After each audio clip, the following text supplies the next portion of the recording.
السلام عليكم ورحمة الله وبركاته. ازيكم عاملين ايه؟ ان شاء الله تكونوا بخير. النهاردة هنعمل وصفة خفيفة جدا وجميلة، بس قبل ما ابدأ بقى الوصفة حبيت اقول لكم ان انا غيرت اسم قناتي لمطبخ استاذة ماما. بتمنى لو عجبتكم تقولوا لي رأيكم في الاسم، ونبدأ بقى الوصفة كده. والمقادير معانا معلقتين سمنة سايحين كده، او زبدة او سمنة بلدي براحتكم، ومعايا لفة جلاش، ومعايا صينية كبيرة. هحط كده رشة من السمنة في الصينية،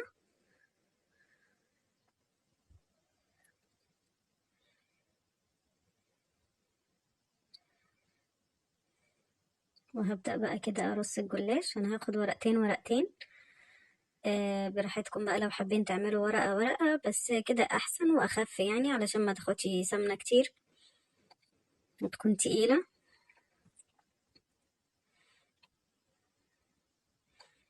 بحطها كده، وبين كل ورقتين بحط سمنة.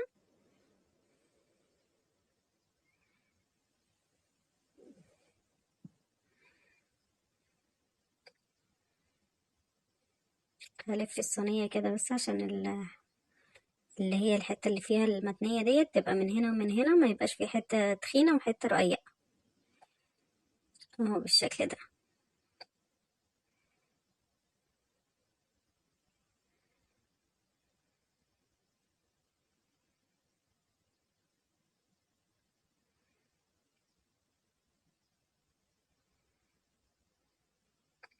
انا هحط الطبقة ديت 6 ورقات، هحط كمان واحدة على اللي انا حطيتهم دول. خلاص كده انا حطيتها عين بس كده شوية، وهوريكم انا هكمل ازاي. انا هجيب كده برضو ورقتين ورقتين، وهبدأ اني اطبقهم كده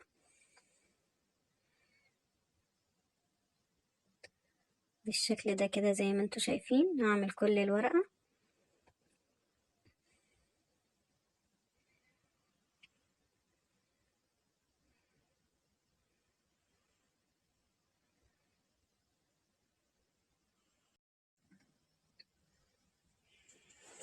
خلاص كده انا خلصتها. هعمل كمان واحدة، كل اتنين مع بعض يا جماعة. ودي كمان خلصت. هعمل كمان واحدة، انا هعمل 3 وحدات. بعد ما خلصتهم بقى بجيب كده الصينية وببدأ ارص واحدة واحدة عليها، ولكن بحاول اني اوسع كده بين الطبقات اللي انا عاملاها، اهو بالشكل ده. في الوقت ده انا بكون مسخنة الفرن علشان هتدخل الفرن سخن على درجة حرارة وسط لحد لما تاخد اللون اللي احنا عايزينه. بكون كمان مجهزة شربات معايا، عاملة كوباية ونص من السكر، عليه كوباية من المية، ونص ليمونة، ويغلي لمدة 7 دقايق أو 10 دقايق، اهو بالشكل ده. هبدأ برضو اسقيها كده بالسمنة بين الطبقات برضو يا جماعة علشان تطلع مورقة وكويسة.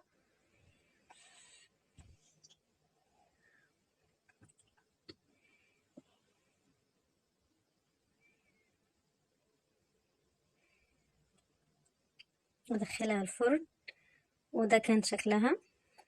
خدت لون ذهبي وجميل. هبدأ بقى اسقيها، هي سخنة والشربات بارد. طبعا بقى الشربات بقى براحتكم حسب ما بتحبوا درجة السكر، لو بتحبوها مسكرة قوي يعني او لأ. انا هسقيها كده واشوف انا محتاجة ولا لأ، فلحد ما اعمل الكمية المطلوبة. يعني انا حطيت حوالي كوباية من السيرب وصفيت الباقي، يعني هي ما شربتوش كله، اهو بالشكل ده. وابدأ بقى اجيبها يمين وشمال لحد لما تتشرب. كده جبت بقى كوباية ونص من اللبن، هحط عليه معلقة ونص من السكر، وهحط عليه كمان معلقة ونص من الكاستر، وهخلطهم كويس، وهم بالشكل ده. هدوبهم بقى واخدهم على النار. اهو. وهبدأ بقى اني اخلط برضو ما اعينش ايدي علشان ما يكتلش معايا، على درجة حرارة وسط لحد لما يبدأ يغلي ويتقل اهو.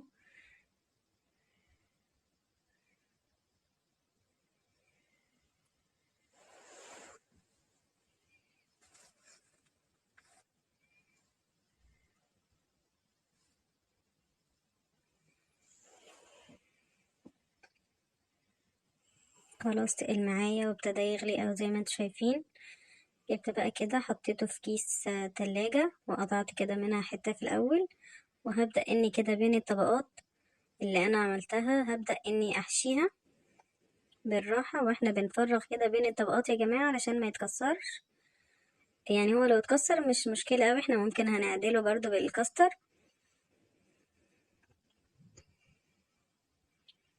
اهو.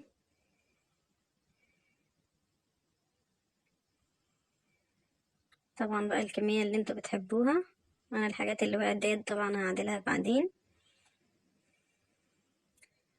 على قد ما انتوا حابين بقى تحطوا. ممكن نبدلها بكريم شانتيه او بمهلبية. انا هعدل كده بس الحتت اللي هي مش مظبوطة اهو زي ما انتوا شايفين كده. انا جبت كده عندي شربات فراولة، وهبدأ كده ارش كده بس رشة كده فوقيه. الشربات بيبقى جميل جدا مع الكاستر. وهحط كمان شوية من الفستق اللي عملناه مع بعض. وده كان شكلها، شايفين لونها عامل ازاي وشكلها عامل ازاي، وكان طعمها تحفة جدا. بتمنى تجربوها. ولو جربتوها بقى، لو عجبتكم هتجربوها ان شاء الله، ما تنسونيش في لايك واشتراك وشير يا ريت.